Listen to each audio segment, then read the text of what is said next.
Room ला कर सो जाऊंगी। सारा को जबरदस्ती बेचकर मैं सोने की एक्टिंग करने लगी।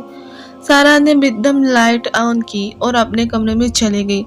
मैं जल्दी से बेड से उतरी और इनके कमरे की तरफ चल पड़ी।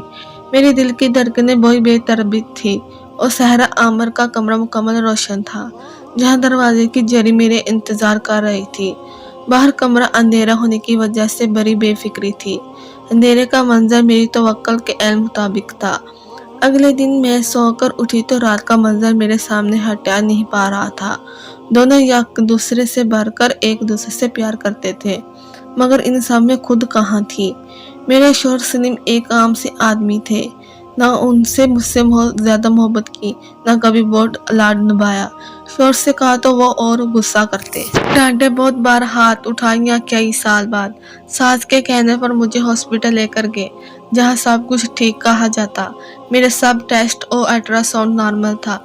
फिर हॉस्पिटल ने उन्हें अपना टेस्ट करवाने कहा, जो उनकी मर्दाना आंख के लिए एक चैलेंज बन गया। लेकिन डॉक्टर के समझाने से वो टेस्ट पर राजी हो गए और जब टेस्ट की रिपोर्ट आई तो पता चला कि बाहिज है और औलाद पैदा नहीं कर सकते। इस रात वो मेरे पास आए और मेरे हाथ पकड़कर बहुत रोए, माफी मांगी और कहा कि चाहो तो तलाक ले लो, मगर सारा कसूर मेरा है, कमी मुझ में थी। मैं इस दिन से अपनी बेकसूर साबित होने पर खुश भी हुई, मगर मैंने उन्हें माफ कर उनका ये राज हमेशा के लिए छुपाने का फैसला किया और पूरे खानदान के ताने सहती रही, जिसने मुझे पह झुका सबको मुस्कुराकर जवाब दिया। इसके बाद सलीम मेरा ख्याल रखना शुरू किया और हमेशा मेरी बात सुनी और इस पर अमल किया। मुझे औलाद के बदले मेरा शौहर मिला, जो मेरे ताबेदार था, मेरी हर ख्वाहिश पूरी करता था। इसके बाद उन्होंने अपनी काफ़ी इलाज की कोशिश भी की, मगर कोई बेहतरी नहीं हो सकी। फिर मुझे भी सब्र आता गया। अमर ने जिस तरीके से मुझे समुद्र में पकड़ा था, वो इससे अनजाने में हुआ। मैंने अंगोर कर दिया और जहाँ तक मुझे लगता था कि अमर शर्मायत या इस रिश्ते की वजह से कभी भी पहल नहीं कर पाएगा। मुझे ही इसके लिए कुछ हाथ पांव मारने पड़ेंगे और इसके लिए मुझे कुछ सोचना था। ये सब रफ्ता रफ्ता होना था। मैं सुबह जब उठी तो अमर अपने कॉलेज चला गया था और सहरा मेरे इंतजार कर रही थी। आज भी बहुत फ्रेश और खुश थी। मुझे नाश्ता देकर वो अपने साथ बैठ गई और पंजाब के हाल हवाले पूछने लगी। नाश्ता करने के बाद हम शॉपिंग करने चले गए। हम कॉफी मॉल गए, जहाँ सहरा लेडीज आइटम मालिक दुकान में चली गई। मॉल में सहरा ने मुझे नई और मॉडर्न किस्म के कई सूट दिखाए। मैंने ऐसे ड्रेस ना कभी पहना था, ना हमारे माहौल में इसकी कोई गुंजाइश थी। सहरा मुझे बार बार इस बात पर जोर दे रही थी, आप सिर्फ घर में कभी कभी ये पहन लिया करें, इसी तरह आपको कराची की शॉपिंग भी याद रहेगी और कभी कभी घर के अंदर पहनने पर कोई हर्ज भी नहीं। मैंने ये सोचकर कभी रात में कमरा बंद करके पहन लूंगी। सहरा ने अपने लिए भी इस तरह के कई सूट पसंद किए। आपा आप तो एक नखरेंगी, इतनी खूबसूरत तो आप कभी नजर नहीं आई। स्लिम बाइक देख गए तो 100 बार और वारी जाएंगे। पेमेंट देने की बारी आई तो सारा ने अच्छी खासी पेमेंट इनको दी। मैंने अपनी तरफ से अजीम को अच्छी टॉप दी, वो भी खुश हो गई और फिर वापस घर की तरफ चल पड़े। जब हम वापस घर पहुंचे शाम होने चली थी। सारा ने मुझसे चाय का पूछा और चाय बनाने चली गई। मैंने सलीम को फोन मिलाया और पूछने लगी कि आप कब तक आएंगे।